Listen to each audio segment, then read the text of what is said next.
Hi guys, মই এতিয়া আছোঁ শিক্ষাস্মৃতি নাথৰ লগত। এই যে যোৱাকালি APSCৰ পৰীক্ষাৰ ৰিজাল্ট দিছিলে 20 নম্বৰত থকা তেখেতে এখেত আৰু ইয়াতে এয়া চাওক গাড়ীত উঠি আছে আৰু ইয়াৰ পৰা যাম আমি PD কলেজলৈকে। তেওঁ এনেকৈ ফূৰ্তিতে অলপ ফটকা ফুটোৱা হ'ল। এই বাবুটোৱে জ্বলাই দি আছে।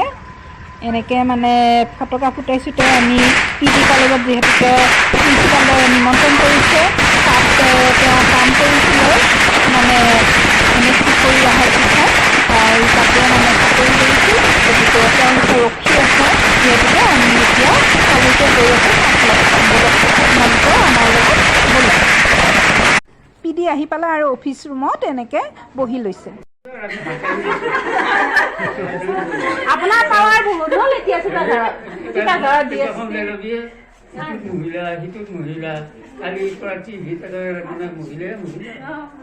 মাজতে বহি আছে। ৰত্নেশ্বৰ ছাৰৰ অনুভৱ মই জানিব খুজিছোঁ। কিমান ভাল লাগিছে আপোনাৰ? আৰু মই এতিয়া প্ৰকাশ কৰিব টানে পাম।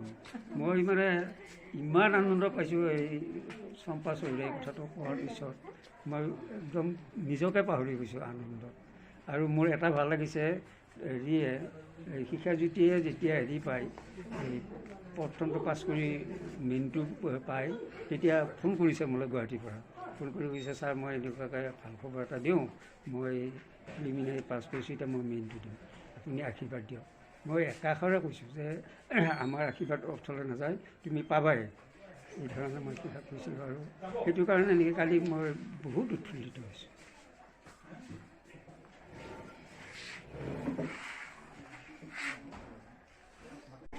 এওঁক ক্লাছৰুমলৈকে লৈ গ'ল, ল'ৰা ছোৱালীখিনিৰ লগত চিনাকিও হোৱাই দিব, লগতে সম্বৰ্ধনাও জনাব। তাতে PD একাডেমি মানে পশ্চিম দৰং একাডেমি, দৰং জিলাৰ ভিতৰতে জাকত জিলিকা শিক্ষানুষ্ঠান।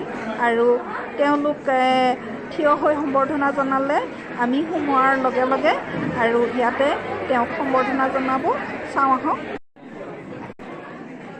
এই শিক্ষানুষ্ঠানৰ প্ৰতি বছৰে ভাল ৰিজাল্ট হয়, 100% পাছ কৰে প্ৰতিটো ষ্ট্ৰীমত। আৰু তেওঁৰ সংগী বুলিয়ে কৈছোঁ, যদিও জানো তেওঁৰ আচলতে ছাত্ৰ ছাত্ৰীসকল, আজি আমাৰ কাৰণে বৰ ভাল লগা কথা যে আমাৰ এই অঞ্চলৰ চিপাঝাৰৰ একেবাৰে ঘৰৰ এজনী ছোৱালীয়ে সুনাম অৰ্জন কৰিছে। তোমালোকে নিশ্চয় দেখিছা টিভিত আৰু মোবাইলতো ঘূৰি ফুৰিছে আমাৰ শিক্ষাস্মৃতি নাথ। APSত শিক্ষাস্মৃতি নাথে 20 ৰেংক পাবলৈ সক্ষম হৈছে। আৰু এইটো আমাৰ কাৰণে বৰ আনন্দৰ খবৰ, গৌৰৱৰ খবৰ। আৰু এটা আমি গৌৰৱ কৰিব পাৰোঁ এই যে সেইটোৰ লগতে মই কমেই, শিক্ষাস্মৃতি নাথ ইয়াৰ আগত অন্য এঠাইত কৰ্ম কৰি আছিল, এতিয়াও কৰিয়ে আছে, কিন্তু প্ৰথম কৰ্মস্থলী কিন্তু আমাৰ PD একাডেমি। সেইটো আমাৰ সকলোৰে বৰ গৌৰৱৰ কথা, সেইটো আমি গৌৰৱ কৰিব পাৰোঁ। আচলতে কি হয়, বৰ্তমান সময়খিনিত ইমান বিশৃংখল উশৃংখল এখন সমাজ হৈ উঠিছে। কেৱল বেয়া কথা, বেয়া চিন্তা ভাৱনা এইবিলাক ইমান বেছি হৈছে, যাৰ কাৰণে আমাৰ এই সময়খিনিত, আচলতে এই জ্বলন্ত সময়খিনিত গৌৰৱ কৰিবৰ কাৰণে খুব কম কথাহে আমি পাওঁ, খুব কমকৈ সুৰুঙা পাওঁ। আজি আমাক শিক্ষাস্মৃতিয়ে সেই সুৰুঙাটো দিছে যে আমি গৌৰৱ কৰিব পাৰোঁ আমাৰ ঘৰৰ ছোৱালীজনীক লৈ পেলাই। গতিকে শিক্ষাস্মৃতিক প্ৰথমে অভিনন্দন জনাইছোঁ, ইতিমধ্যে বহুতবাৰ কৈছোঁ, আকৌ অভিনন্দন জনাইছোঁ। আৰু আজি তোমালোকক আচলতে ইয়াত শিক্ষাস্মৃতিক লৈ অহাৰ কাৰণটো হৈছে তোমালোকৰ প্ৰেৰণা হোৱাৰ কাৰণে। এজনী ছোৱালী, আজিকালি কৈছে ল'ৰা ছোৱালীক এইবিলাক কৈ থাকিব মন নাই, ল'ৰা ছোৱালীৰ সেইবিলাক ইমান আমাৰ বিভেদৰ কথা আহিয়ে নপৰে। ল'ৰা কি ছোৱালী সকলো সমান আগবাঢ়ি যাব লাগে, বৰঞ্চ ছোৱালী আগবাঢ়ি গৈছে। ছোৱালী আচলতে এইটো আমাৰ এটা পৰিচয়। সম্বৰ্ধনা জনাবৰ আমাৰ অন্য সময় আমি ল'ম আৰু সেইটো আমাৰ আছুতীয়া এটা দিন হ'ব।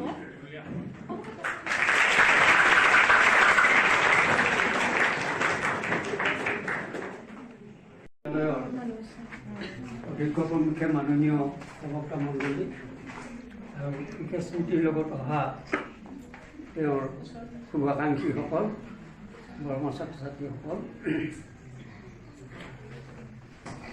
মই বিশেষকৈ শিক্ষাজ্যোতিৰ যিটো শুভ সংবাদ হয়তো মোতকৈ মাক দেউতাক বা হেৰিবিলাক তেওঁ জইন কৰিলে। শিক্ষা স্মৃতিৰ দেউতাক বৰ ভদ্ৰ মানুহ, বৰ সহজ সৰল মানুহ, মাক বৰ সহজ সৰল মানুহ। সেইকাৰণে আমাৰ এটা কথা আছে, মাক ভালে যি ভাল। গতিকে যাৰ মাক দেউতাক ভাল হ'ব, ভদ্ৰ হ'ব, নম্ৰ হ'ব, সমাজৰ জনপ্ৰিয় মানুহ হ'ব, সেইবিলাকৰ ল'ৰা ছোৱালী কেতিয়াও বেয়া হ'ব নোৱাৰে। শিক্ষাজ্যোতিৰ ঘৰত সেই প্ৰভাৱটো আছে, মই জানো। এওঁৰ দেউতাক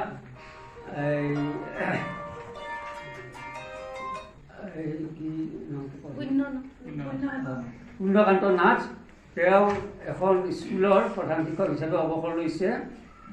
বহুত শান্ত মানুহ, বহুত ভাল মানুহ। হয়তো ক'ৰবাৰ 100 জনৰ ভিতৰত এজনে তেওঁক বেয়া বুলি ক'ব পাৰে, কিন্তু 99 জনেই ভাল বুলি কয়। গতিকে ভাল মানুহৰ সন্তান ভাল হ'বই।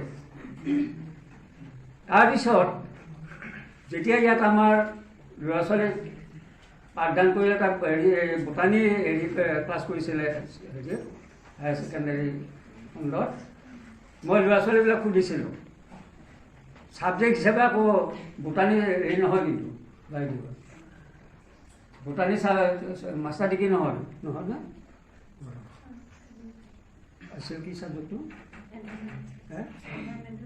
এনভাইৰনমেণ্টেল ছায়েন্সৰ মানুহ।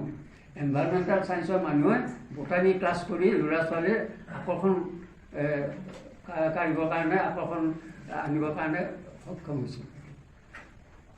যোৱাৰ সময়ত তেওঁ যেতিয়া চৰকাৰী চাকৰি পালে, এতিয়া চাকৰি কৰিয়ে আছে বাৰু, চৰকাৰী চাকৰি যোৱাৰ সময়ত ল'ৰা ছোৱালীবিলাকে বহুত মনৰ কষ্ট পাইছিল তাই যোৱাৰ পিছত। ভাল বাইদেউ এজনী আমাৰ তাৰ পৰা গুচি গ'লে। তাৰোপৰি মোৰ ভাল লগা কাৰণ হ'ল এইটোৱেই, এইবেলি যেতিয়া শিক্ষা স্মৃতিয়ে কৰে, এই প্ৰথম প্ৰিলিমিনাৰী প্ৰথম পৰীক্ষাটো পাছ কৰে, গুৱাহাটীৰ পৰা ফোন কৰি মোক কৈছে, মোক খবৰটো দিছে, ছাৰ মোৰ এটা ভাল খবৰ। বোলো কি খবৰ? মাষ্টাৰ ডিগ্ৰী নহয় না? আছিল কি ছাবজেক্টটো? এনভাইৰনমেণ্টেল ছায়েন্সৰ মানুহ। এনভাইৰনমেণ্টেল ছায়েন্সৰ মানুহে বুটানী ক্লাছ কৰি ল'ৰা ছোৱালীৰ আকৰ্ষণ কাঢ়িবৰ কাৰণে, আকৰ্ষণ আনিবৰ কাৰণে সক্ষম হৈছিল। যোৱাৰ সময়ত তেওঁ যেতিয়া চৰকাৰী চাকৰি পালে, এতিয়া চাকৰি কৰিয়ে আছে বাৰু, চৰকাৰী চাকৰি যোৱাৰ সময়ত ল'ৰা ছোৱালীবিলাকে বহুত মনৰ কষ্ট পাইছিল তাই যোৱাৰ পিছত। ভাল বাইদেউ এজনী আমাৰ তাৰ পৰা গুচি গ'লে। তাৰোপৰি মোৰ ভাল লগা কাৰণ হ'ল এইটোৱেই, এইবেলি যেতিয়া শিক্ষা স্মৃতিয়ে কৰে, এই প্ৰথম প্ৰিলিমিনাৰী প্ৰথম পৰীক্ষাটো পাছ কৰে, গুৱাহাটীৰ পৰা ফোন কৰি মোক কৈছে, মোক খবৰটো দিছে, ছাৰ মোৰ এটা ভাল খবৰ। বোলো কি খবৰ? মই জানা নাই তেতিয়ালৈকে। বোলে মই এনেকুৱাকৈ APSCৰ দিছিলোঁ, প্ৰিলিমিনাৰী দিছিলোঁ, মই পাছ কৰিছোঁ, মোক আশীৰ্বাদ দিয়ক যাতে মই মেইনটো পাছ কৰিব পাৰোঁ। মই একাষাৰে কৈছোঁ যে বুঢ়া মানুহৰ আশীৰ্বাদ এনে নাযায়, তুমি পাছ কৰিবই পাৰিবা। গতিকে মোৰ তাই ভিতৰত আছে, এইবিলাকেও সহায় কৰিছে বাৰু। মোৰ যিটো মনৰ এটা আনন্দ বা মোৰ যিটো আশীৰ্বাদ, মাক দেউতাকৰ যিটো আশীৰ্বাদ, ডাঙৰবিলাকৰ যিটো আশীৰ্বাদ, তাইৰ যিটো চেষ্টা, এই গোটেইবিলাক লগ লাগি পেলাই তাই আজি আমাৰ চিপাঝাৰৰ গৌৰৱ হ'ব পাৰিছে। আমাৰ চিপাঝাৰত এই শিক্ষা স্মৃতিয়েই একমাত্ৰ APSC পোৱা ছোৱালী। ইয়াৰ আগতে অৱশ্যে বহুদিন আগতে এজনে পাইছে, তেওঁ এতিয়া পুৰণা হৈ গ'ল, তেওঁ চাকৰি পাই ৰিটায়াৰমেণ্টৰ সময় হৈছে, এতিয়া নতুন চামৰ ভিতৰত হৈ পাইছে। গতিকে মই বিধিলে নকৰোঁ, মই ভগৱানৰ ওচৰত প্ৰাৰ্থনা জনাইছোঁ, চাকৰি কালত এইটো আৰু কালি পৰহি গৈ পেলাই দিনে কৰিব লাগিব। চাকৰি কালত যাতে সমাজৰ হিত সাধন কৰক, আমাৰ অসমখনক, আমাৰ চিপাঝাৰক, আমাৰ দৰঙক আৰু আগুৱাই লৈ যাওক, তাকে কামনা কৰি মই ভগৱানৰ ওচৰত প্ৰাৰ্থনা জনাইছোঁ যে তাই এটা উজ্জ্বল ভৱিষ্যত গঢ়ি উঠক। এইখিনিয়ে মোৰ বক্তব্যৰ সামৰণি মাৰিছোঁ। ধন্যবাদ ডাক্তৰ মহোদয়। এতিয়া শিক্ষা স্মৃতিৰ বিষয়ে এটাষাৰ ক'বৰ কাৰণে অধ্যক্ষ মহোদয়ক মই অনুৰোধ কৰিছোঁ। আমি শিক্ষা স্মৃতিৰ পৰা শুনিব লগা আছিল। শুনিমেই। যিয়ে নহওক শ্ৰদ্ধাৰ ডাক্তৰ মহোদয়, আজি এই মুখ্য ব্যক্তি শিক্ষা স্মৃতি তেখেতৰ পৰিয়ালৰ ব্যক্তিসকল, আমাৰ একাডেমীৰ সমূহ কৰ্মচাৰী আৰু মৰমৰ ছাত্ৰ-ছাত্ৰীসকল, আচলতে বৰ বিশেষ কথা ক'বলগীয়া নাই শিক্ষা স্মৃতিৰ ওপৰত। এইকাৰণেই যে আপোন মানুহৰ বিষয়ে কৈ শেষ কৰিব নোৱাৰি আৰু ক'ব ভাষাও ওলাই নাহে মানে। তথাপি আমি খুব আনন্দ পাইছোঁ, মানে আনন্দটো বুজাব পৰা নাই।